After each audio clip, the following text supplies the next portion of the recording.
Nation.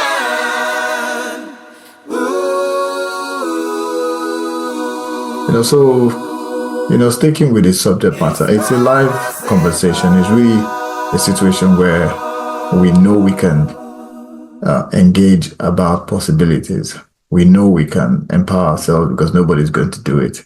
But we have to have the right structure to do these things.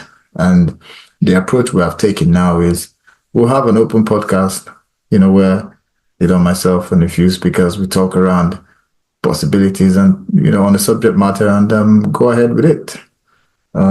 So welcome, Chris. Chris, welcome. How was your, welcome. How was your journey, first and foremost? Tough one. I can imagine.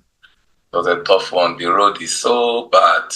There's nothing to describe it, Yeah. But that's what Nigerians have to go through every day. And we're supposed to have a government,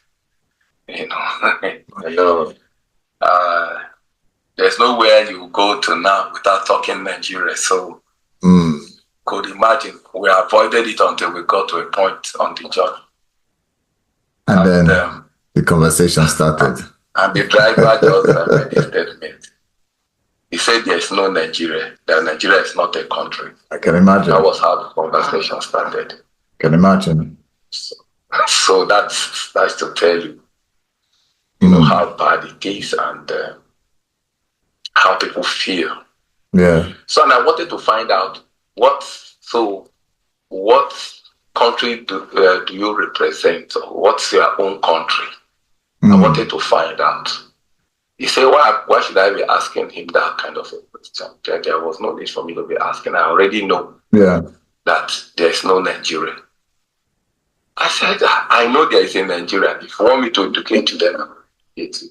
Yeah. But if you say there's no Nigeria, I want to listen to you so that it doesn't result into argument. So possibly you could convince me, But I think the overwhelming evidence in the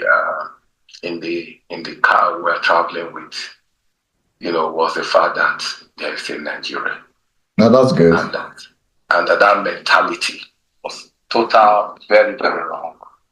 And I think that kept the young man short, even though he wasn't agreeing to other things that were said. But at least, everybody there said, there's no way you say there's no Nigeria. And that this is wrong for anybody to think this way, just because things are not working. So that's another experience today for me.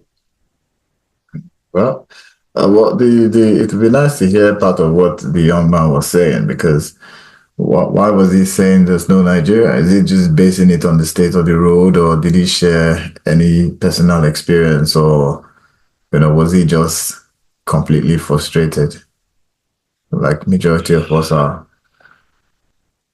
Yeah, I'm not sure he's one of the frustrated people, because at least he earns a living. The driving job he's doing gives them even more money than before now, because for every hit in the economy, everybody takes advantage of their fellow citizens. This is true. Like, like today I paid as much as 40,000 to come from Asaba to Abuja. In a vehicle where you have to beg for the AC or to be driven well. So these are some of the things. But basically, his own, I think he lacks certain level of information. But we can see where he's coming from. If the young man, the driver of the car, is disturbed about the state of the country, I suppose he has every right to. I suppose he has every reason to. Most importantly, I suppose he has a point, because the roads are horrible. We know that the roads are bad. The roads can be a nightmare, and if he's venting out his frustration based on those facts, then I'm glad you were there to school him on a thing or two. That's technically what, you know, you do very well, obviously. So the fact that you were there might just be, it's not coincidence. So I don't think it's a coincidence for that to happen, for you being in that particular car, and then you have to tell him about possibilities of a better situation with regards to the country. But the key thing is we have to forge ahead one way or the other. I was saying to some people earlier on, if we go into next year, we basically have 2 years again before we kind of push for a change. And while we're dilly-dallying around this purposeful change, it's only ideal that we prepare the mindset of people for that change. I think where we sold ourselves short before, from our political point of view, was we almost did not prepare mentally for things to be better. We prepared for the election. We prepared to make some noise, but I don't think enough people prepared for leadership.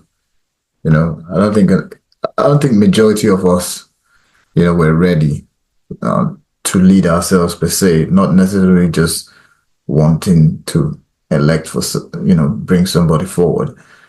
I think technically, I don't think we were ready. I had that impression.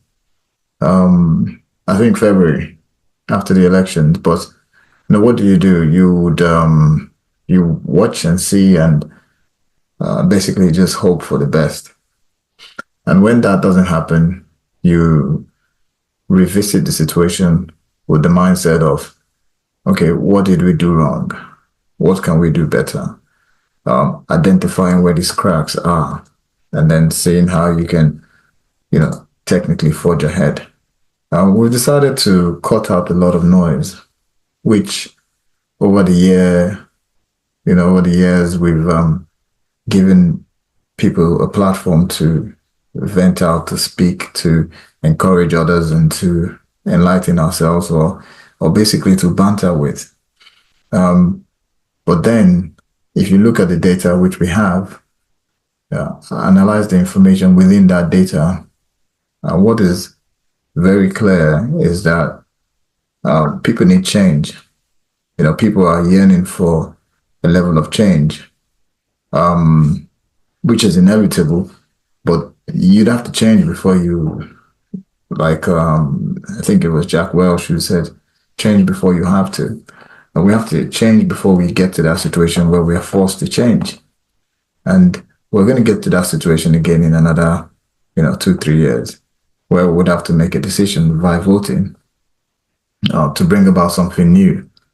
The fact of the matter in this regard is everything we're going through now as a country, especially Africa, everything we're going through now, it boils down to how the people react at the end of the day.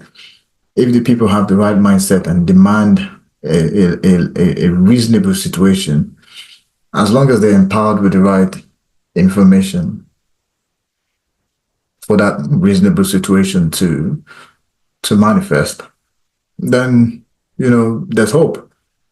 But where the problem is, or rather where the problem lies, is when you have people who are not technically aware of what it is they really desire, or what it is they want from governance, let's say, from leadership, even from citizens. When you're met with that situation, it's discouraging because it feels almost hopeless. But the only way to reverse this is if you prepare to have that conversation, prepare to have that engagement, prepare to meet that Waterloo per se at some point, prepare to cross that Rubicon, because that is what is required. I often go off on one and talk about the possibilities, or rather the imperative of a Nigerian revolution.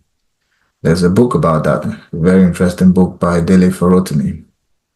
And in the book, he highlights the fact that this thing is going to be inevitable. We can only postpone it. Almost similar to people who are fans of the movie The Terminator, when he speaks about Judgment Day being inevitable, it can only be delayed.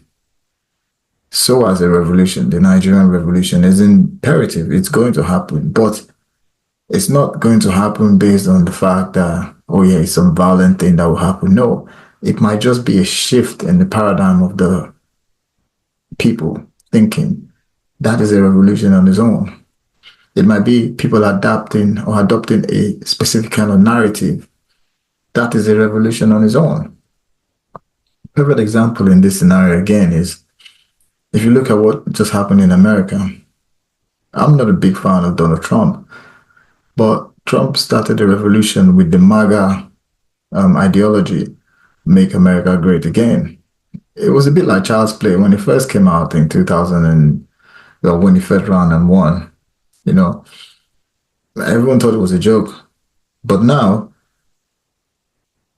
overwhelmingly, he was voted in because his ideology started to make sense. Vision, Nigeria, nation.